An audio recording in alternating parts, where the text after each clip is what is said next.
सास, माँ, बहू और बेटी। नहीं नहीं, ये कहानी इन सारे के सारे रिश्तों की नहीं, बल्कि 2 रिश्तों में ही सभी रिश्तों के होने की है। अरे बहू, मेरे और तेरे ससुर जी की रोटी मत बनाना, मैं बना लूंगी, दिन तक ठंडी हो जाती है। बहू जो कि एक वर्किंग लेडी थी। नहीं नहीं माँ जी, मैं अच्छे से कपड़े में लपेट देती हूँ ना, आप क्यों मेहनत करेंगी, माइक्रोवेव में गर्म कर लेना। अरे नहीं बहू, मेहनत मत कर, वैसे भी ऑफिस में कम मेहनत होती है क्या, जा रहने दे।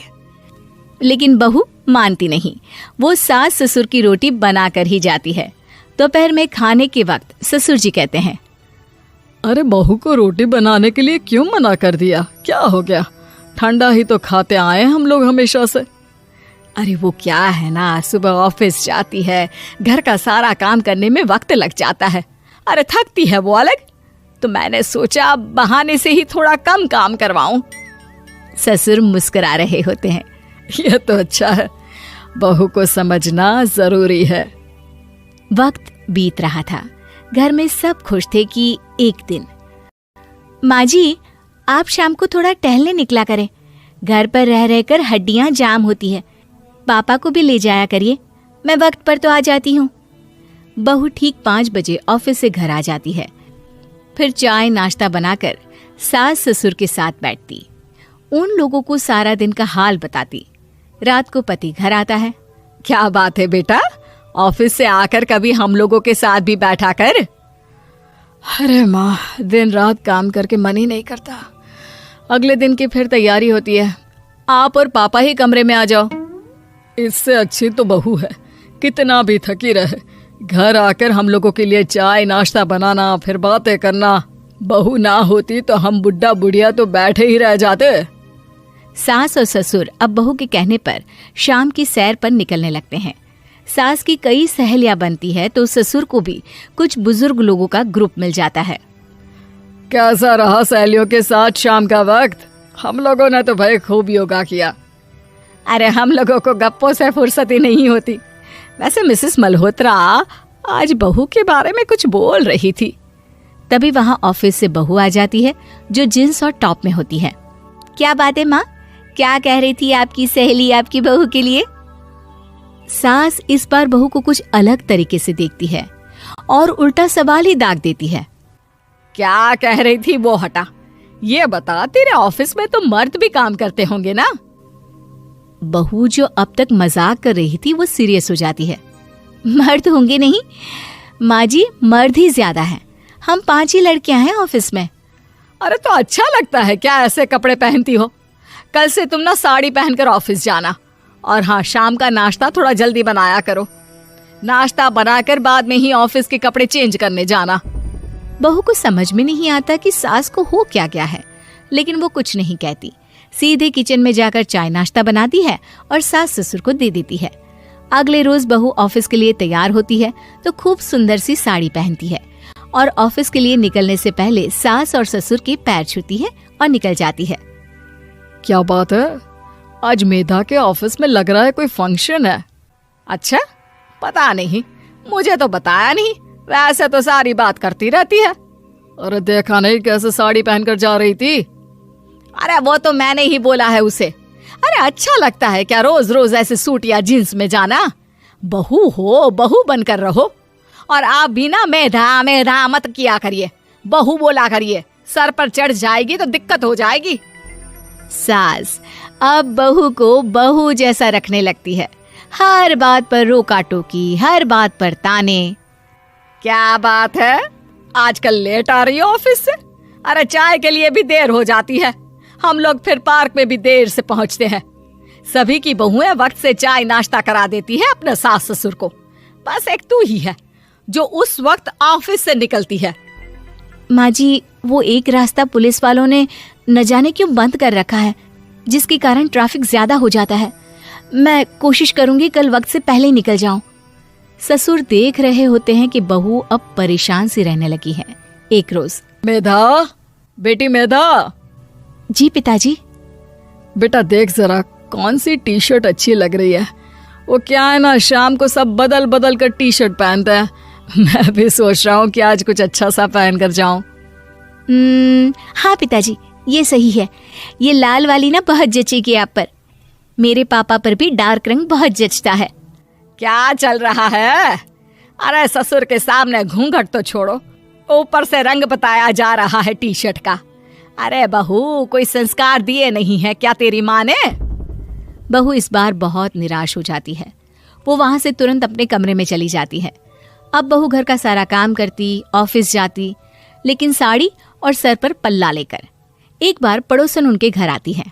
वाह सुमित्रा बहन, बहू का तो रूप ही बदल दिया। ठीक किया, बहू बहू जैसी ही अच्छी लगती है। अच्छा चलती हूँ मैं।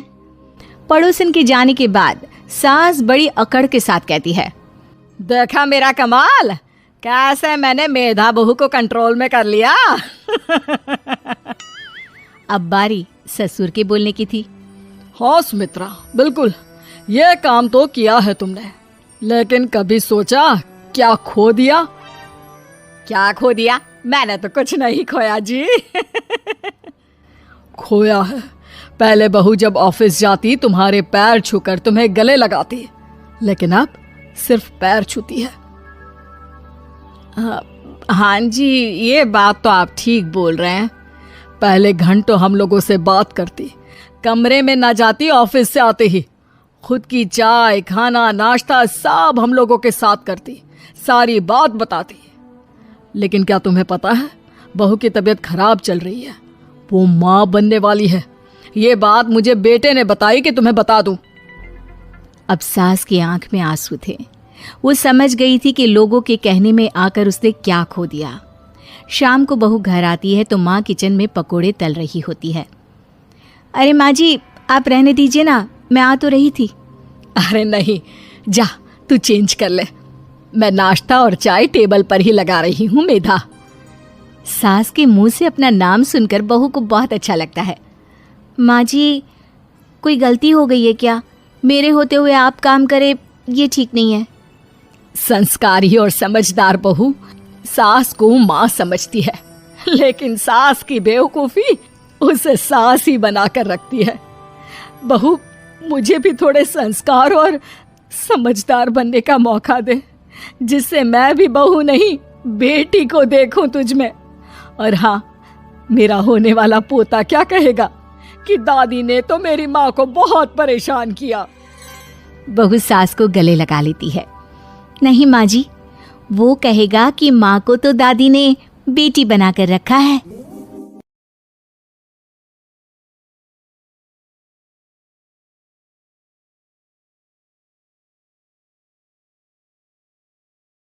सासू माँ की नई सहेली। प्रिया किचन में चाय बना रही होती है और सुमन ड्राइंग रूम में बैठकर मजे से टीवी देख रही होती है। तभी दरवाजे की घंटी बजती है। प्रिया, जरा देखना तो कौन आया है। देखती हूँ मम्मी जी। प्रिया दरवाजा खोलती है तो सामने पड़ोस वाली विमला आंटी खड़ी होती है। नमस्ते आंटी जी, कैसी हैं आप? मैं तो बिल्कुल ठीक हूँ बेटा, पर तेरी सास को क्या हुआ है? आजकल कहीं दिखती ही नहीं है। जब देखो तब टीवी के आगे जमी रहती है। अंदर तो आइए आंटी। अरे ओ दीपक की अम्मा, कहाँ हो? अरे विमला, आओ आओ, क्या बात है, बड़े दिन बाद याद आई तुम्हें मेरी। मैं तो हमेशा ही तुम्हें याद करती हूँ, पर तुम ही गायब रहती हो और आजकल तो बाहर भी नहीं आती जाती। तबीयत तो ठीक है ना तुम्हारी? अरे तबीयत को क्या होना है, इस उम्र में तो कुछ ना कुछ लगा ही रहता है। मेरी छोड़ो, तुम ये बताओ कि क्या चल रहा है गली मोहल्ले में।